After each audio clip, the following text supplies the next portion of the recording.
Well, I'm very pleased to be able to attend to this meeting, if only remotely. Of course, I'm a great fan of OECD and its work and its various initiatives over the years, and the way it's organized economic evidence around the world, essential for understanding countries that belong to the organization and understanding world trends. So I think it's been a major source of guidance in the sense of providing a factually based policy. And it's been innovative in its various attempts. And I'll discuss one of the innovations that OECD is currently involved in. But I'm also pleased that Alan Kerman has become the director of this new approaches to economic challenges. Of course, Alan I've known for years. I mean, literally for years. I think he'd be embarrassed to say, but I think we probably met about 54 years ago when we were both graduate students at Princeton. And I've known him, I kept in touch with him, I've read his work. I find him very, very, very interesting in the sense that he's had lots of good work, good ideas, and he's ranged over a variety of fields in economics and done good work. And so as a result, he's an ideal person here because he really understands economics all over in its varied forms. And I believe he's also open-minded and willing to think more broadly about what can be added to economics. So let me just talk about what I think is a great contribution about this integration, where there are possibilities and where I think there will be more work, and there is work being done. I think broadening the scope of economics, now it really depends, what do you mean by economics? Well, I'm talking about the traditional economics of, say, the 1970s. Price theory, which kind of took economic agents' preferences as more or less given, that more or less decided that operated under different incentives, gradually started introducing imperfect information, and the consequences of this for market performance. But generally speaking, it was a fairly restricted corpus of work. Like some of the general equilibrium work that Alan did was very precise, very formal, but it still built on this kind of mechanism. It enriched it, but it formalized it, and it provided a very, very rigorous framework for thinking about economies and how they interact. I think what the new developments, and some of these I've been working on in economics, help to do is actually not only just to increase the range of what economists study.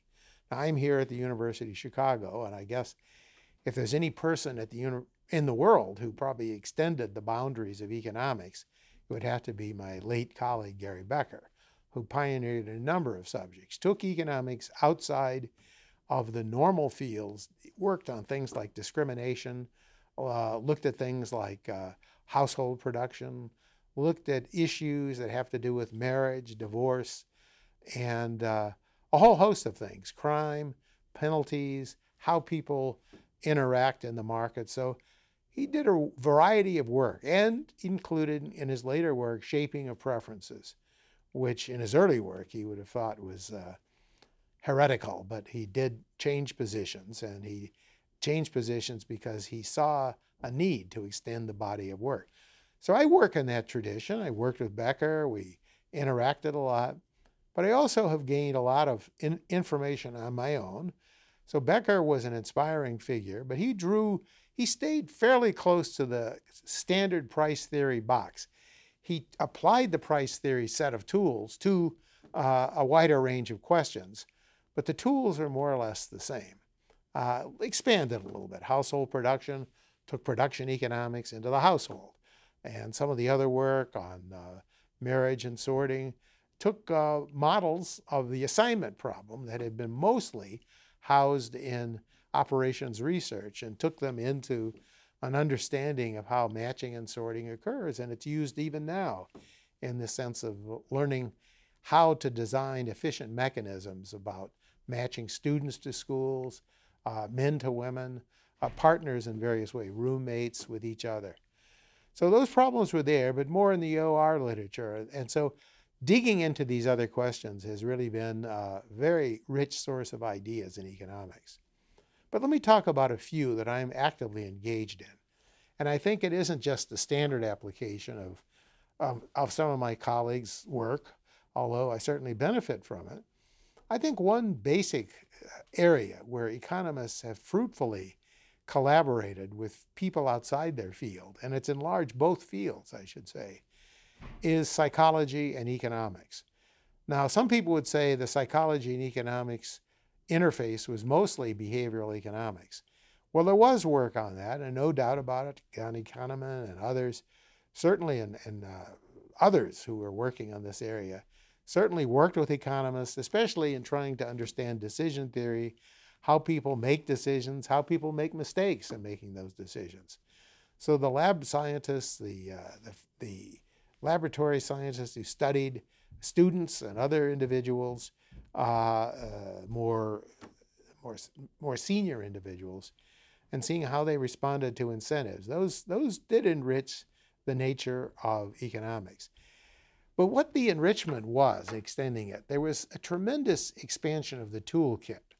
So I mentioned laboratory experiments. People like Vernon Smith, when he was studying early years auctions and how auctions precisely converged and how they didn't converge and under what circumstances markets seemed to do a good job and when they failed. That was actually a very interesting set of tools to understand, very set of observations on which many economists have built. Behavioral game theory now, we see, is a very rich field. And we know that it actually challenges economics. And in some rich way, it actually is a field that unifies the psychology with the economics. The reason why I say this is that we know that game theory has a lot of incompleteness propositions in the sense that the strategies that people play and the kind of interactions they have sometimes can be very ad hoc in the original formulations. But by looking at the psychology and looking at the kind of decision-making that agents do, and I'm talking about not just economists studying students, but just generally looking at the field where people are looking at the structure of human interaction. Looking at these interactions, I think people have come to recognize the value of adding, where behavioral economics and psychology more generally can come to help in the sense of suggesting what solutions might be relevant and what people would take in a situation where there may be multiple solutions in a game. So I think that work is particularly helpful. I think the Colin Cameron in particular has pioneered in the behavioral game theory, and I think that's a major contribution, but it is interdisciplinary. He does draw on insights from psychology, and he enriches economics by doing so. So that's one dimension. But psychology has other aspects too. Take the issue of measurement. Measurement's a huge issue. And for OECD especially, we know the importance of skills. OECD does a lot of work looking at education, the role of education in the market, and in even non-market activities like crime and so forth. However, what has been done recently is broaden the notion of what skills are. And here economists have worked very fruitfully with psychologists. And the psychologists have a whole array of what they call personality traits, sometimes called the Big Five measures, but bigger than the Big Five. Of course, there's some controversy about which system should be used. It's not uniform agreement, but it's close to at least a uniform acceptance of this as a standard of measure. Now, why is that interesting?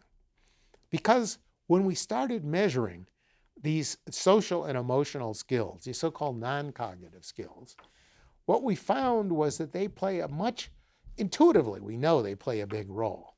I mean, there's emotional intelligence. Books like this were written decades ago. And my guess is that early primates in the jungle probably pretty much understood the importance of being perseverant and staying. So I don't think we've invented anything new in the sense of basic intuitions. But I think what we've done is that precisely because the measurement systems have been so well developed in places like OECD, measuring things like the PISA test to look at scores and so forth, and focusing primarily on education, what we've come by looking at works in economics and in psychology is there's a much broader range of skills. And we know things like time preference, things like risk aversion, ambiguity aversion, play a fundamental role in economic transactions, especially in a period now when there's so much uncertainty. People are risk averse. You can see the reflections of that in the market and some of the crises that seem to ebb and flow in the markets. So understanding those is very important, but also understanding that the measures that we use for success, say of schools and even of economies, much broader than just scores on a PISA exam, much broader than, for example, what you would find from years of schooling and so forth. And so I think there really is a broad consensus emerging now that the structure of human skills, the skills that we think are important for success in life, are much richer than IQ. IQ, we know from studies that have been done here at the University of Chicago, but other places, IQ explains like 3 or 4% of the variability in lifetime earnings. It's a factor, but it's not the be-all and end-all that at one time it was thought to be. And we've come to understand the much broader range of skills. And the reason why that's really important is not just because it refines measurement. And here economists have played a major role in showing psychologists how to improve their measures of skills.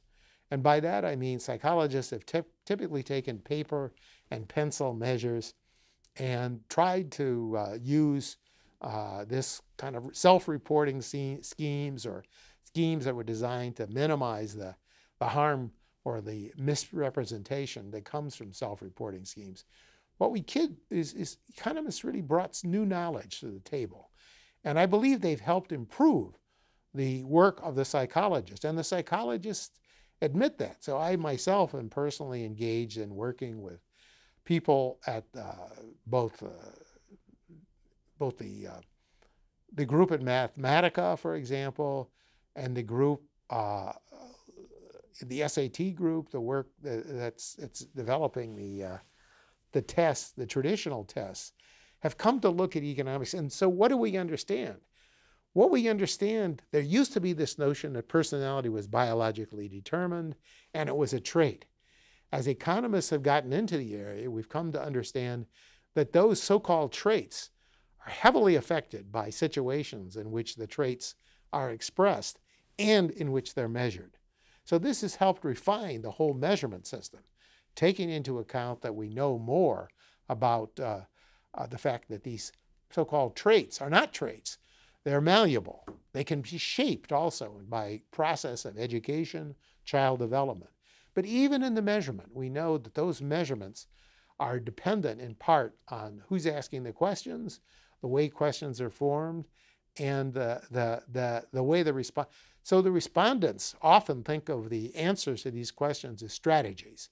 So for example, a crude example, but a good one, if you were hiring a worker and asked the worker to rate himself or herself on the basis of how conscientious they were, I think it would be a pretty stupid person who would rate themselves as not very conscientious. So we need systems much better than that.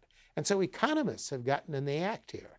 And economists have gotten this by measuring these skills, by having people play simulated games and real games, sometimes on computers and so forth, and then observing people in the real world. So there's a process being developed right now. I'm engaged in some of this work where we're using preferences elicited from games that students and other people are playing, and link those to some of the traditional preferences. How people respond, we can incentivize games, we can do things, and therefore we learn how we can incentivize what used to be thought of as these traits. So they're not invariant. And that takes me to another point, that what we've come to understand in this work of cooperation with biologists and with epidemiologists and with child development experts is that the skills that we acquire not only are used or formed in schools, but they're formed by families. We kind of knew that. But we also understand how disadvantaged people who have some disadvantaged dysfunctional families can be benefited by providing certain kinds of interactions and interventions. And that is a huge step forward for social mobility and economic opportunity. So no longer, I hope this group is smart enough to recognize that school is just a part of the story. It's not even the most important part of the story, I think. School is important, but really the foundational skills and motivations that children bring to school and the parental support for those people who are in school, the children in school, are vital in forming the skills of those people. And so understanding this kind of social nature, the work of the parents, the community, and the schools interacting, and understanding through interventions, experiments, and some observational studies, gives us a much richer way to think about educational and skill policy. So we have more skills, we think of it much more broadly than we used to in the past, and we come to think about how those skills are formed. And some of that's very important because we understand that it's very tough to raise IQ after a certain age, like 10 or 11. Pretty stable. We've come to learn it. The psychologists have established that. Economists have confirmed that. But what is happening, though, is these non-cognitive skills, the executive functioning, the development of the prefrontal cortex, and a whole range of related questions, is occurring through adolescence.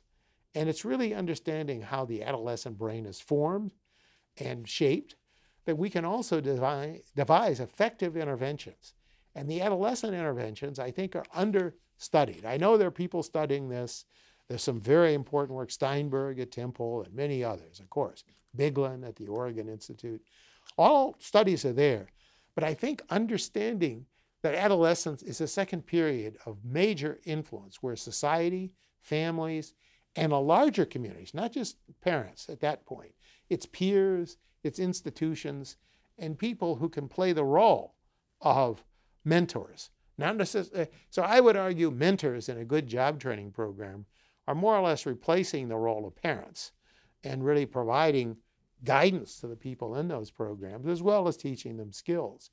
And that's shaping their own thought process, their own way of self-control and so I could go on, but my point is I'm very delighted. I'm amazed and pleased that Alan is involved in this effort.